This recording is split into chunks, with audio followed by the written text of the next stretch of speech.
اصل جو PEF کا میسج اور پیغام ہے آپ سب کے لیے، وہ بنیادی پیغام یہ ہے کہ ہم نے اپنے اپنے مذہب پہ، اپنے اپنے مسلک پہ قائم رہتے ہوئے جو مشترکہ معاملات ہیں، باہمی معاملات ہیں، سوشل معاملات ہیں، ان میں مشترکہ اور متحدہ موقف اختیار کرنا ہے۔ اور میں پیس اینڈ ایجوکیشن کے حوالے سے تھوڑی سی بات کرنا چاہوں گا کہ سن 2001 9/11 کے واقعے کے بعد جب یہ کہا گیا کہ مدارس میں انتہا پسندی ہے، تو اس ادارے کے فاؤنڈر ڈاکٹر اظہر حسین صاحب میدان میں آئے، انہوں نے مدارس کا وزٹ کیا، اور ایک ایسا وقت تھا کہ مدارس والے ان کو مشکوک سمجھتے تھے اور دوسرے لوگ اپنے طور پہ مشکوک سمجھتے تھے، ان کا ہاتھ پکڑ کر باہر نکال دیتے تھے۔ لیکن سلام ہے ان کو کہ انہوں نے محنت، کوشش، کاوش کو جاری رکھا، اور آج یہ ایک مثالی حال ہے جس میں تمام مذاہب کے لوگ بیٹھے ہوئے ہیں۔ یہاں پر آپ نے جو بات کی احساس محرومی کی، میں سمجھتا ہوں کہ اس میں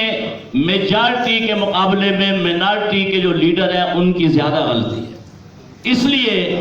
کہ ہم نے ہر علاقے کے اندر لوگوں کو اکٹھا بٹھانے کی کوشش نہیں کی۔ سوشل معاملات میں، دیگر معاملات میں یہ جو کریڈٹ ہے یہ پیس اینڈ ایجوکیشن کو جاتا ہے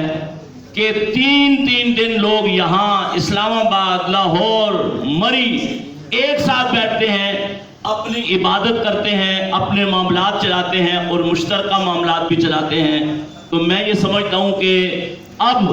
کوئی ایسا معاملہ نہیں، اصل جو ججز ہیں وہ قوم کے یہ ہیں۔ حکومتیں آتی جاتی ہیں، CM بھی آتے جاتے رہتے ہیں، آپ دیکھیں گے CM کی کرسی کے پیچھے ایک بڑی لسٹ لگی ہوئی ہے،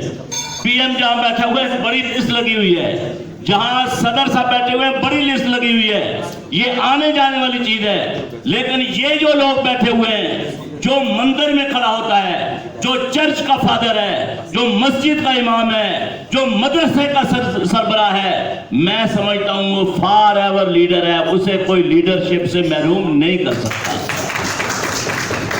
اور آخری بات یہ کہوں گا کہ ہماری جو تعلیم ہے، یہ تعلیم یا دیگر آپ جو تعلیم حاصل کرتے ہیں، ایجوکیشن، یہ اللہ کی پہچان کے لیے ہونی چاہیے۔ اس لیے کہ اقبال نے کہا، اللہ سے کرے دور تو تعلیم بھی فتنہ، املاک بھی اولاد بھی جاگیر بھی فتنہ، نہ حق کے لیے اٹھے تو شمشیر بھی فتنہ، شمشیر ہی کیا نعرہ تکبیر بھی فتنہ۔ پاکستان زندہ باد۔